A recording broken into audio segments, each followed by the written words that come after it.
আজকের কাজ ছিল শিলাচুরিতে। ভোর 5টায় উঠে রওনা দিলাম শিলাচুরি আসায়। তারপর যাওয়ার পথে নেমেছে ধীরে ধীরে বৃষ্টি। বৃষ্টি পড়ার কিছুক্ষণ পর আমাদের গাড়ি এসে আমাকে উঠিয়ে রওনা দিলাম শিলাচুরি আসায়। তার তার কিছুক্ষণ পর সিপাহীজলা রোড, তারপর বিওসি দিয়ে টিউলঅপ করে নিলাম গাড়িটা। তারপর আমরা এসে পড়লাম আমাদের রুমে। রুমে কিছুক্ষণ রেস্ট করে এদিকে হাফিজদার কি কার সাথে কথা বলছি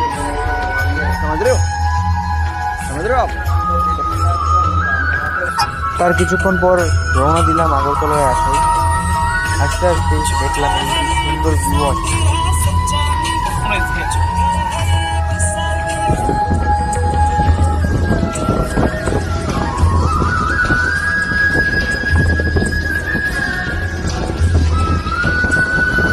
কিছুক্ষণ যাওয়ার